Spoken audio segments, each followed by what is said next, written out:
Hey everybody, what's here for Saturday's workout? We've been working on some skill work to build up our competency with the hang squat clean. One of the biggest parts for a lot of people is just driving home that position of once I go into my clean from that hang position, where do my feet go? And we've been trying to work on this, but we need to get them into the perfect position to be able to finish a squat. So we can do that some in the warm-up even without weight, of trying to practice a hang, power clean, and then can I squat from the position my feet were in. If they're too wide, you're gonna feel it, but also if you tend to just stick them in one spot and do almost a muscle clean, or that slight power clean, you're gonna need to work on where those feet go to be able to efficiently get into your hang squat clean. The other thing is knowing your limit on, is it your pull strength that limits you, or is it your squat strength that limits you? You can get away with, if you've got a good pull, so this is my example of me, good pull, not so good a squat. So I'm very good at lifting the weight up for a power clean, but the second we say we gotta hang squat clean it, or squat clean, me lifting that bar out of the bottom of the squat limits what I can do. So you gotta know yourself on this too.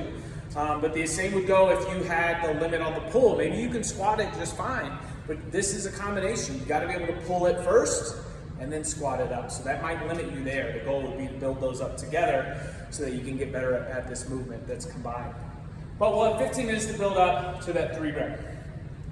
What I want you to do first, and this will come as we're kind of building into our warm-up, but then also once that 15 minutes starts, is to get yourself comfortable. Great way to start practicing your feet and the depth of your squat is to first do either a high hang or a hang power clean, trying to move those feet and land in that partial squat. Next one, trying to get a little bit lower. Notice that if you're gonna go into that squat, the bar is gonna need to roll back into those fingers. And then getting where, either 1 or 2 more, but where you can transition into the full squat clean. So practice that. Make sure we're not falling out of position. Coaches will help you with that as well. Then we get to the workout. We're gonna have 18, 15, 12, 9. This workout is called Elizabeth-ish benchmark. We have hang power cleans with 18, 15, 12, 9, and we also have hand release push-ups, 18, 15, 12, 9. The goal to consistently moving on this is to pick a weight with the hang power cleans that you can do at least, or the most you have to do is 2 sets in those numbers. And then as you get lower, you might be able to push out the 12 and 9 unbroken. And then the same thing with the hand release push-ups, finding a skill where you can do 2 sets and then try to crank out maybe the 12 and 9 unbroken. Let's talk about hand release push-ups real quick.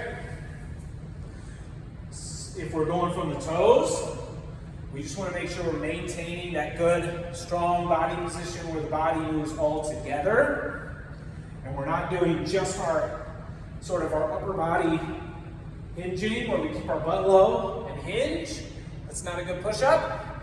We also don't want, as we come up, to just kind of worm up and then pop our legs up, because I did that without using any upper body strength. If you notice that your hand release push-ups are really falling apart, let's go to the knees, chest between the hands, hand release. Well, let's make sure we're keeping a good, solid, straight body, whether it's from the toes or from the hands. If we go to a box, we don't have to do hand release, but let's still get the chest to the box if we can. If not, we're working on that range of motion with good elbow position throughout our push-ups, okay? This one's a 10-minute cap, so it's fast. So you can't get bogged down on either one of these movements.